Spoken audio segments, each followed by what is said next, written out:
Hello there. This is a project that I've been working on for a little while. Uh, I can't tell you the name of it yet because it's not quite ready for public use and I don't want you guys hammering my web servers. Um, so if you can find it, then you're free to create an account and use it all you want, but just realize that it is in super alpha phase right now, so it will not work occasionally.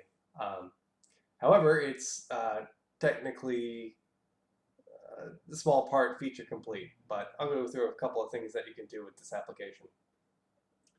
So here we have the GFS, the NAM, and the NAM 4-kilometer model. Those are the only ones that are publicly available right now, but the other ones are being added soon. These all update as the model data comes in. So I'll just go right into showing it.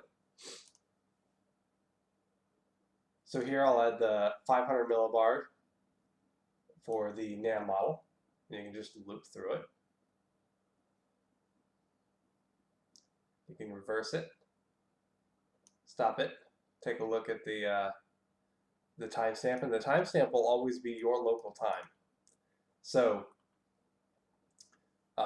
for me, this is Pacific time. It'll be February 22nd at 10 a.m., valid at 10 a.m.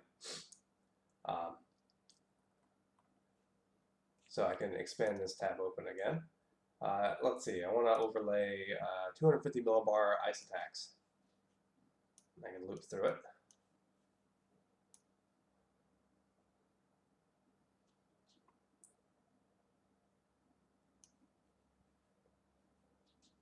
Okay, so I'm tired of looking at that.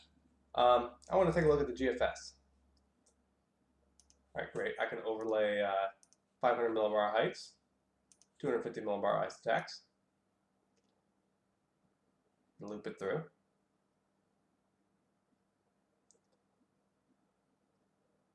Okay, so what? Every single other model site can do this. But what makes this special? Okay, so let's go over to the NAM model. Let's select heights. All right, let's see. Let's see if the NAM is picking up on something that the GFS isn't, or vice versa. We can overlay the GFS with the NAM model. So the dark green, it's kind of hard to see on this screen, but the dark green here is the GFS, and the light green is the NAM model.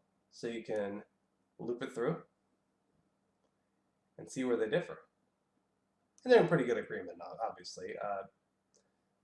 I guess the GFS would be a little more progressive with this trough, I suppose, if you want to call it that. But you know,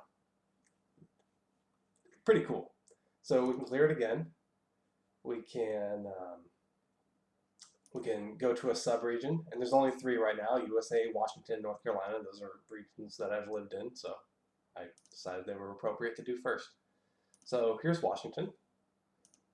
Let's do temperature advection for the GFS model.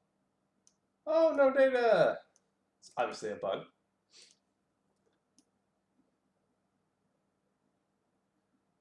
Okay, nothing spectacular there. So let's do 1,850 millibar thickness. And this is for the GFS model.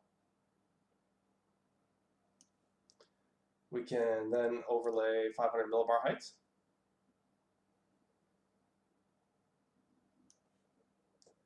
We could then overlay maybe ice attacks.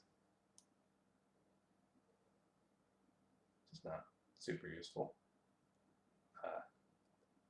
This close. 6-hour precipitation.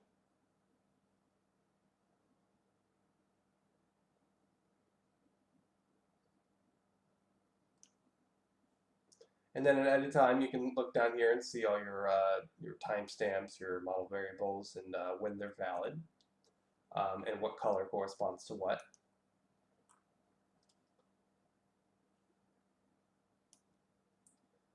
And yes, we even have the NAM 4-kilometer, and you can go ahead and check out. Oh, no data. Never mind. I guess this model is currently updating, so there's no data right now. But